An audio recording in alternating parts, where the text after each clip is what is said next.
Why are you so careless with your life? I see you at the dinner table, casually slicing off the crust of your bread, throwing the edges into the trash as if they are garbage. You think you are just being picky about your food. You think you are just cleaning up your plate. You are being spiritually blind and financially retarded. You are literally throwing your parnasa, your divine sustenance, into the waste bin. And then you have the audacity to get on your knees and ask the Master of the Universe why your bank account is empty. I am Rabbi Boaz. For 40 years, I have studied the chemistry of abundance within the hidden scrolls of Jerusalem. My grandfather was a man who lived through the Great Depression and the wars of Europe. He taught me that a Jew who does not respect the edges of his bread will never be allowed to occupy the center of a fortune. We did not build the greatest financial legacy in human history by being wasteful. We built it by understanding that every crumb is a vessel of light. When you throw away a crust, you are telling the heavens, I have too much. I don't need the leftovers. I am ungrateful for the small. And the heavens respond by taking away the large. Today, I am going to expose the secret of grain abundance. I am going to show you why a Jewish billionaire would rather eat a dry crust than throw it in the trash, and how this one simple change in your kitchen will stop the spiritual leak that is currently gutting your wealth. I am going to reveal the hidden protocol of the crumb, and why the crust is actually the seal of the mazal. This is not a lesson in saving pennies. This is a lesson in reconstructing your frequency. Before I reveal why the trash can is the biggest enemy of your wealth, I need to know if you are ready to stop being a spoiled child of the universe. If you are ready to respect the grain and attract the gold, hit that like button right now. And I want you to go to the comments and type these 4 words. I honor the grain. Do it now. If you don't have the discipline to honor the source of your life in a comment, you will never have the discipline to manage an empire. Let's look at the outlier truth that my competitors like Rabbi Shayan or Rabbi Marai are too soft to tell you. They will tell you to recite a beautiful psalm or light a candle. Those are vibes. I am here to give you infrastructure. In our tradition, bread is not just food. It is called likum, a word that shares the same root as lakum, which means war. Financial survival is a war, and the primary weapon in that war is your recognition of value.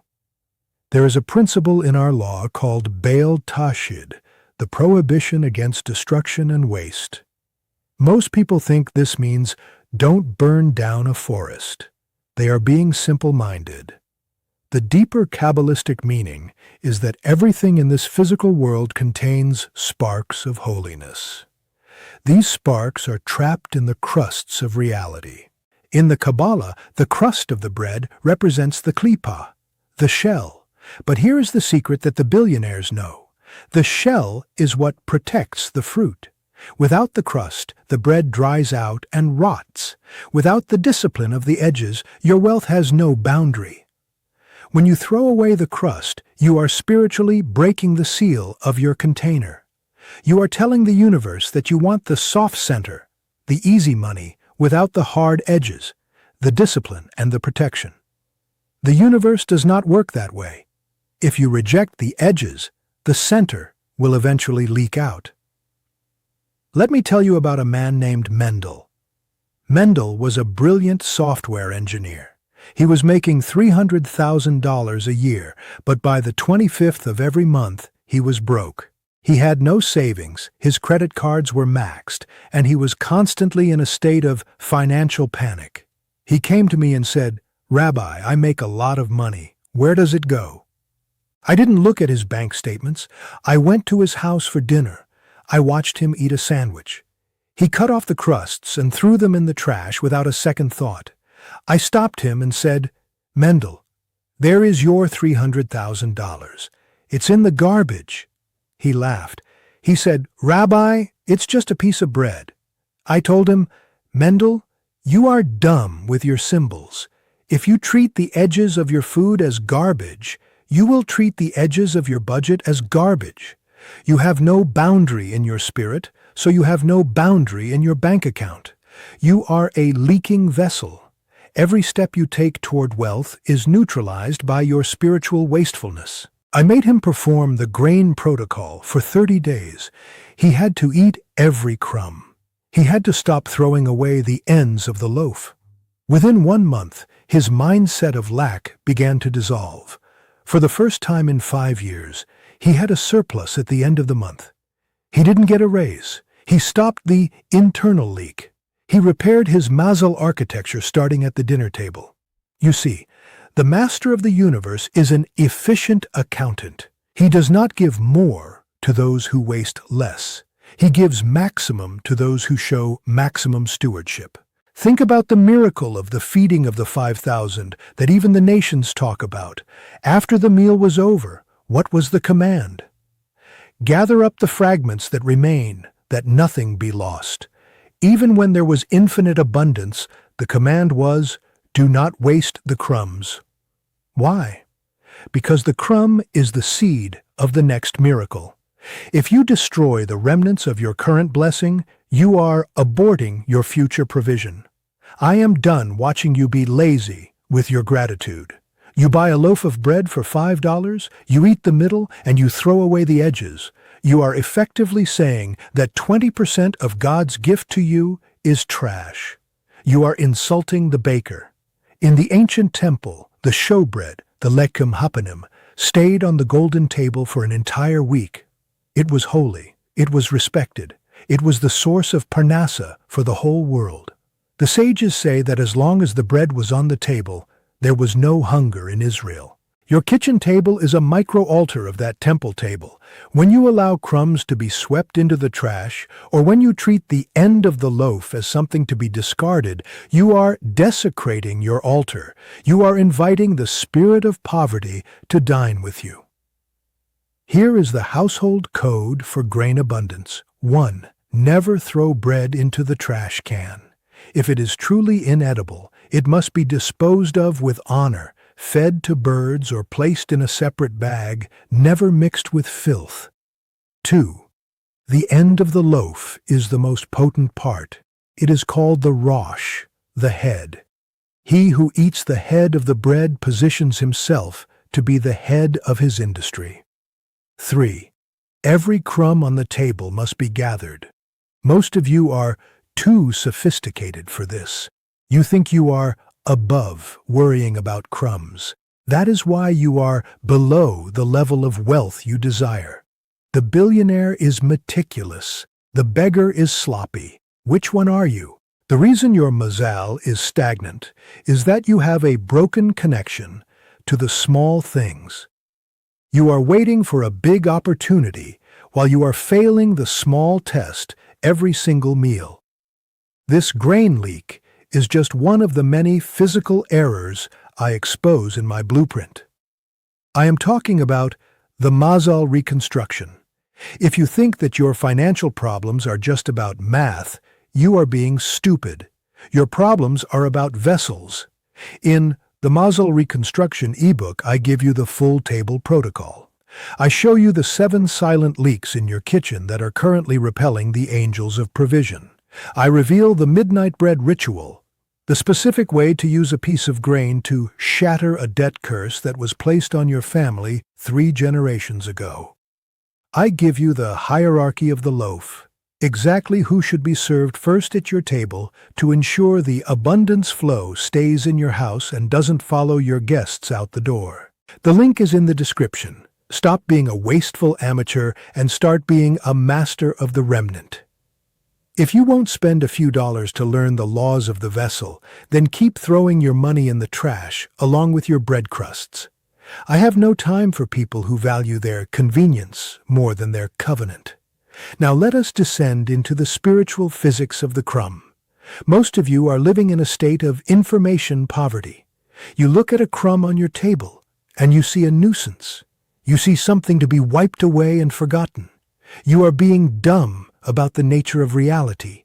In the Kabbalah, we teach that the entire universe was created through Shevirat HaKelim, the breaking of the vessels. When the infinite light of the Creator poured into this world, the containers couldn't hold it. They shattered, and those shards fell into the lower dimensions. Those shards are what we call nitzotzot, holy sparks. And where do you think those sparks are hidden today? They aren't hidden in the perfect center of things.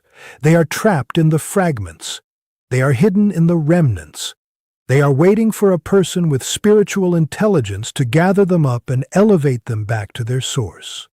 A crumb of bread is a physical manifestation of a holy shard. When you respect that crumb, when you gather it with intention and ensure it isn't trampled or thrown into the filth, you are performing a cosmic audit.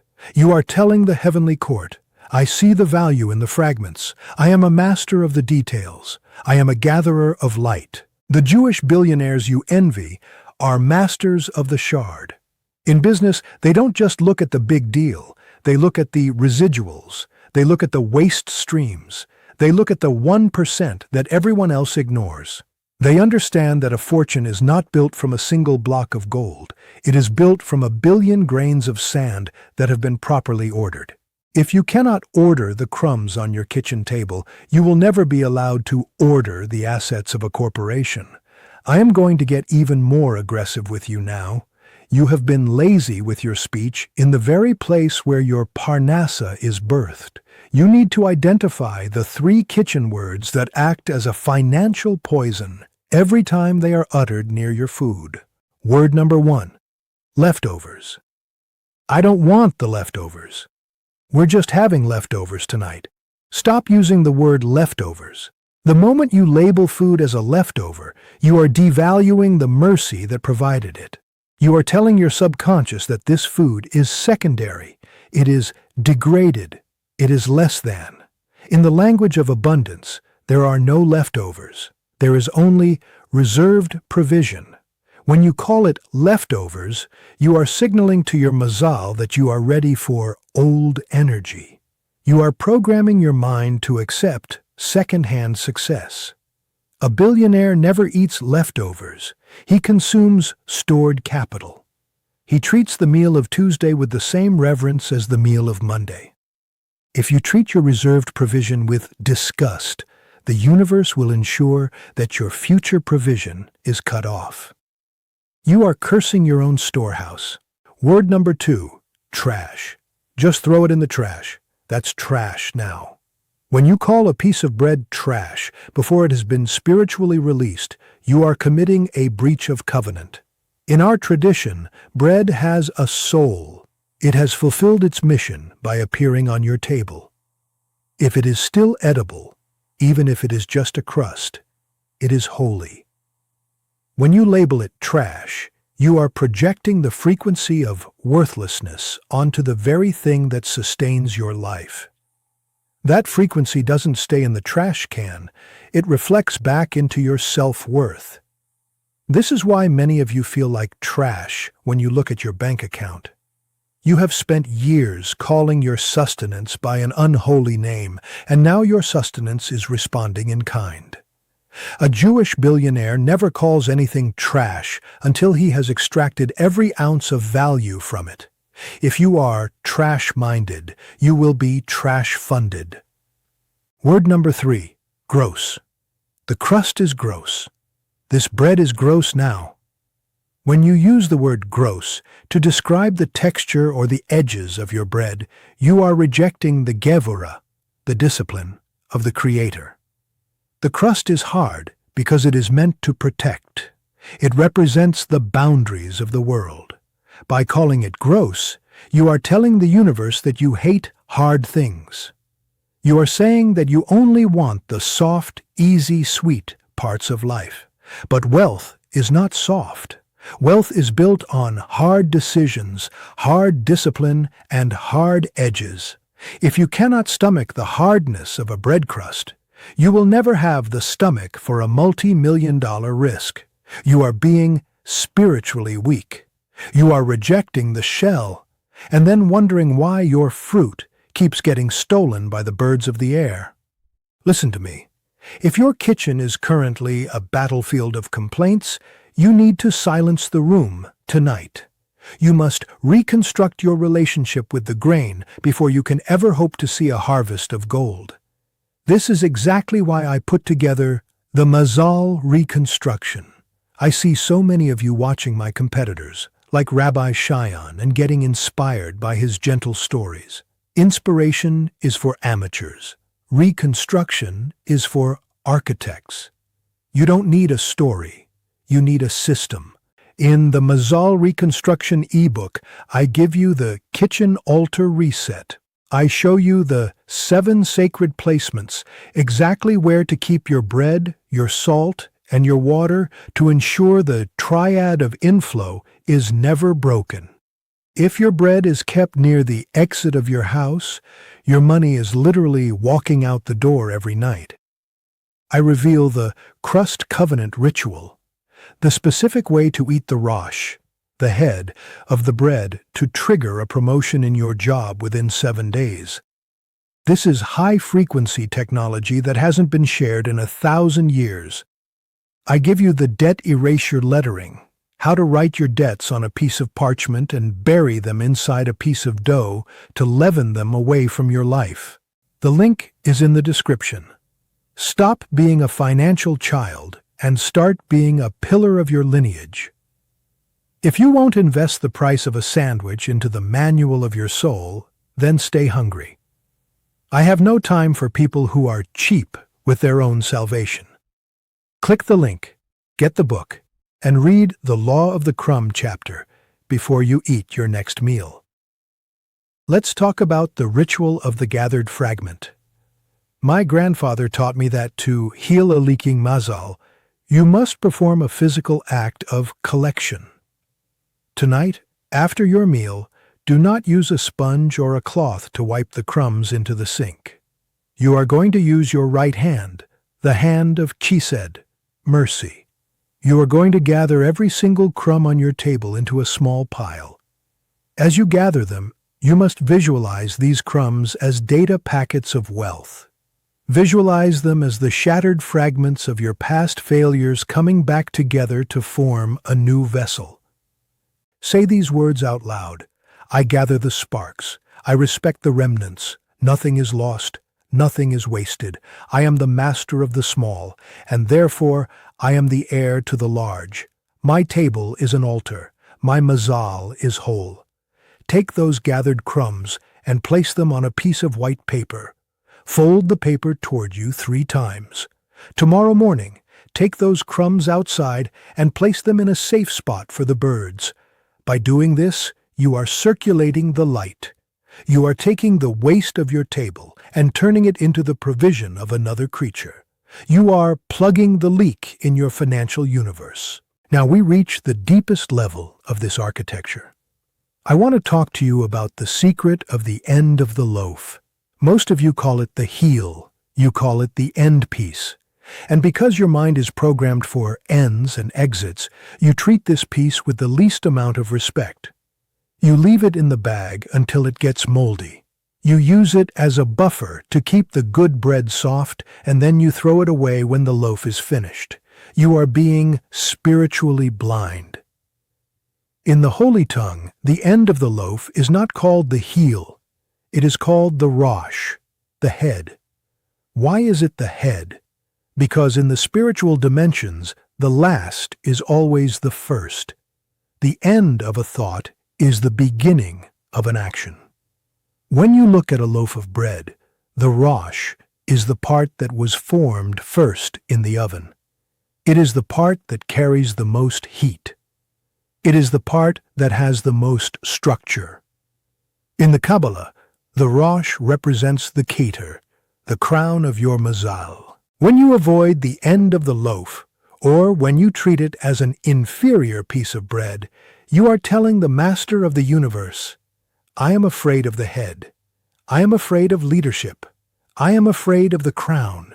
I am comfortable being in the middle, hidden and safe. This is why you are still an employee. This is why your business is mediocre. This is why you are invisible to the market. You have rejected the Rosh at your kitchen table, so the universe has rejected you as a Rosh in your industry. You have chosen to be the tail instead of the head. A Jewish billionaire knows that the Rosh of the bread contains the concentrated energy of the entire loaf. When he eats the end piece, he does so with a specific kavana, an intention. He says in his heart, "I occupy the Rosh. I am the leader of my field. I am the first to see the opportunity, and I am the last to leave the battle." If you want to shift your position from worker bee to architect, you must stop throwing away the heel of the bread. You must eat it first. You must consume the authority. But it's not just about what you eat. It's about how you move in the presence of your provision. If you are sloppy with your movements, you are sloppy with your mazal.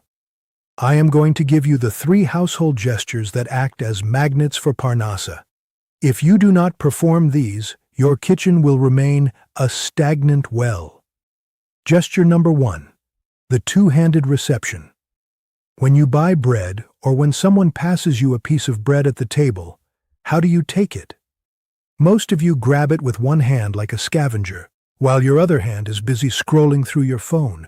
You are being disrespectful to the staff of life. In the Kabbalah, your right hand is sheathed, mercy, and your left hand is givura, judgment. To receive a full blessing, you must use both. When you receive bread, you must put down your phone, look at the bread, and take it with both hands. This creates a complete circuit. It tells the heavens, "I am fully present for this provision. I am not distracted. I am a serious vessel." If you take your money with one hand, it will leave you with one hand. If you hold your provision with both, it will stay in your grip. Gesture number 2, the upward lift. Before you take the first bite of your meal, you should lift the bread slightly, just a few inches off the table. This is called the elevation of the grain. Why do we do this? Because money is heavy. It belongs to the earth. If you leave it on the table, it stays earthbound. It remains subject to the natural laws of inflation, taxes, and decay. But when you lift the bread, you are attaching it to the source. You are saying, "This bread comes from the king. It is subject to supernatural law. It will multiply, it will satisfy, it will endure." Most of you eat like cattle, head down, focused only on the stomach. You are dumb to the vertical dimension of wealth. Lift your bread, and the master of the universe will lift your bank account. Gesture number 3, the salt anchor. I know you have heard other teachers talk about salt, but they don't tell you the accounting secret of the salt. After you have gathered your crumbs and eaten your rosh, you must always leave a salt shaker on your table, even when the meal is over.